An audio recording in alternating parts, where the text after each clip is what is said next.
Assalamualaikum warahmatullahi wabarakatuh. Perkenalkan, nama saya Yedis Nurhaki Ramadhani. Di sini saya sebagai perwakilan dari kelompok 4 Psikologi Anak akan menjelaskan mengenai perkembangan kognitif anak. Nah, sebelum masuk ke materinya, saya akan memperkenalkan anggota kelompok 4. Di antaranya ada yang pertama Cynthia Putri Wijaya dengan NIM akhir 050. Yang kedua ada Anissa Syahda Sali dengan NIM akhir 060. Yang ketiga ada Dwi Yuliani dengan NIM akhir 061.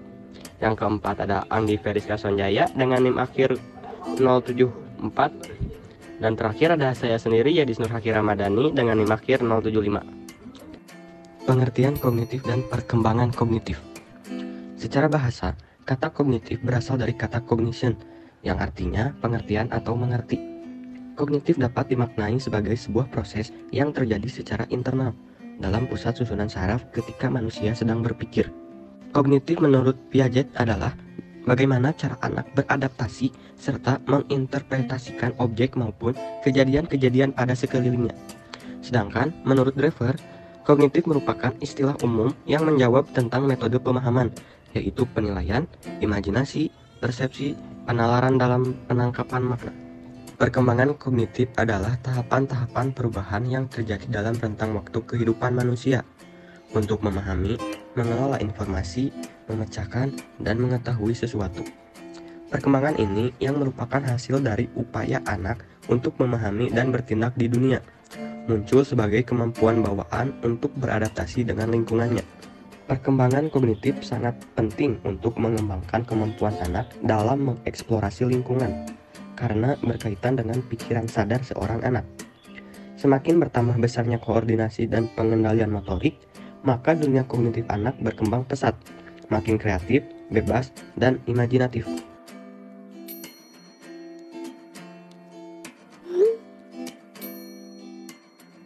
Yang pertama ada teori Jan Piaget.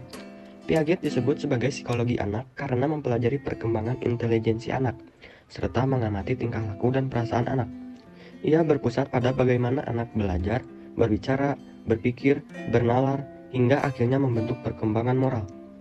Menurut penelitiannya, tahap-tahap perkembangan intelektual individu dan pertambahan umur mempengaruhi kemampuan individu dalam memperoleh pengetahuan. Laura Akin, 152. Vygotsky percaya bahwa bahasa memiliki peran penting dalam perkembangan kognitif anak. Bahasa sebagai alat komunikasi yang digunakan untuk berinteraksi dengan orang-orang yang ada di lingkungan sosialnya, termasuk orang tua, teman. Salah satu elemen dari teori Vygotsky yaitu Zone of Proximal Development atau ZPD. ZPD adalah zona antara apa yang anak dapat kerjakan secara mandiri dan apa yang dia tidak dapat dikerjakan, bahkan dengan bantuan seseorang, seperti orang dewasa atau teman sebaya yang lebih terampil dari dia.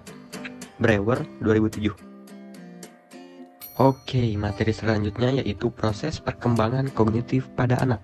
Piaget mendeskripsikan proses kognitif anak terbentuk melalui beberapa konsep, yaitu skema, asimilasi, akomodasi, organisasi, dan equilibrium. Yang pertama ada tahap sensori motor atau sensori motor age. Tahapan ini berlangsung dari usia 0 sampai dengan 24 bulan atau 2 tahun. Pada tahap ini, anak membangun suatu pemahaman tentang dunia dengan mengkoordinasikan pengalaman-pengalaman sensoris, seperti melihat dan mendengar, dengan tingkatan-tingkatan motorik fisik. Yang kedua ada tahap praoperasional atau pre-operational stage, berlangsung pada usia 2 sampai 7 tahun. Pada tahap ini, anak-anak mulai melukiskan dunia dengan kata-kata dan gambar-gambar. Yang ketiga ada tahap operasional konkret atau concrete operational stage. Tahap ketiga ini berlangsung pada usia 7 sampai 11 tahun. Pada tahap ini, anak-anak dapat melakukan operasi, berpikir, dan penalaran secara logis mengenai peristiwa-peristiwa yang konkret dan mengklasifikasikan benda-benda ke dalam bentuk-bentuk yang berbeda. Yang terakhir, yang keempat, ada tahap operasional formal atau formal operational stage dari usia 11 sampai 15 tahun. Pada tahap ini, individu melampaui dunia nyata, pengalaman-pengalaman konkret, dan berpikir secara abstrak dan lebih logis. Materi selanjutnya yaitu faktor perkembangan kognitif pada anak. Pada perkembangan kognitif anak, ada 6 faktor yang mempengaruhi, yaitu faktor hereditas, faktor lingkungan, faktor kematangan, faktor pembentukan, faktor minat dan bakat, dan faktor kebebasan. Yang pertama ada faktor hereditas atau keturunan. Dikatakan bahwa intelijensi sudah ditentukan sejak anak dilahirkan dan intelijensi 75-80% merupakan warisan atau faktor keturunan. Yang kedua ada faktor lingkungan. Perkembangan manusia sangatlah ditentukan oleh lingkungannya. Berdasarkan pendapat Locke, taraf intelijensi sangatlah ditentukan oleh pengalaman dan pengetahuan yang diperoleh dari lingkungan hidupnya. Yang ketiga ada faktor kematangan. Tiap organ, fisik maupun psikis, dapat dikatakan matang jika telah mencapai kesanggupan menjalankan fungsinya masing-masing. Kematangan berhubungan erat dengan usia kronologis atau usia kalender. Yang selanjutnya ada faktor pembentukan. Pembentukan ialah segala keadaan di luar diri seseorang yang mempengaruhi perkembangan intelijensi. Pembentukan dapat dibedakan menjadi pembentukan sengaja, sekolah formal, dan pembentukan tidak sengaja atau dipengaruhi alam sekitar. Yang kelima ada faktor minat dan bakat. Minat dan bakat seseorang akan kecerdasannya mempengaruhi tingkat kecerdasannya. Artinya, seseorang yang memiliki bakat tertentu, maka ia akan semakin mudah dan cepat mempelajarinya. Yang terakhir ada faktor kebebasan. Kebebasan yaitu keleluasaan manusia untuk berpikir divergen atau menyebar, yang berarti bahwa manusia dapat memiliki metode-metode tertentu dalam memecahkan masalah-masalah. Juga bebas dalam memilih masalah sesuai kebutuhannya. Oke, materi berikutnya yaitu contoh perkembangan kognitif pada anak. Yang pertama, usia 0-3 bulan. 1. Mulai fokus pada objek bergerak. Yang kedua, mengenali rasa manis, asin, pahit, dan asam. Yang ketiga, mendeteksi perbedaan nada dan volume berbicara. Yang kedua, usia 3 sampai dengan 6 bulan. 1. Mengenali wajah anggota keluarganya. 2. Merespon ekspresi wajah orang lain. Ketiga, mulai menirukan ekspresi wajah orang lain. Yang ketiga, usia 6 sampai 9 bulan. 1. Mengenali perbedaan gambar dengan jumlah objek berbeda.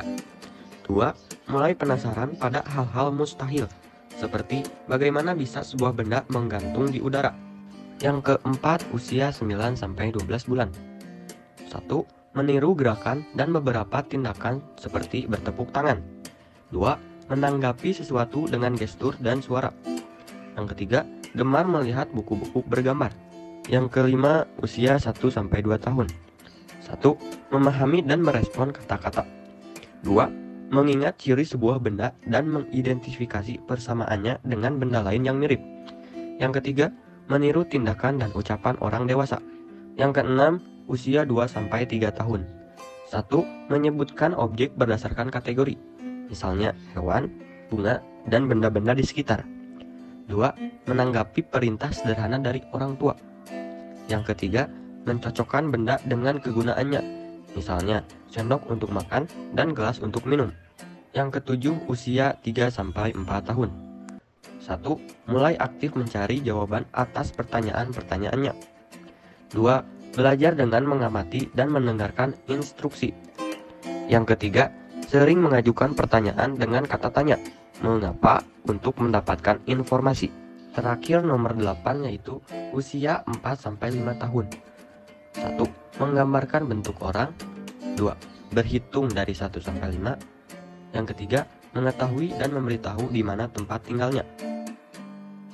Baik, mungkin sekian yang dapat saya sampaikan sebagai perwakilan dari kelompok 4 psikologi anak yang membahas mengenai perkembangan kognitif anak. Semoga materi ini dapat bermanfaat bagi kita semua. Wassalamualaikum warahmatullahi wabarakatuh.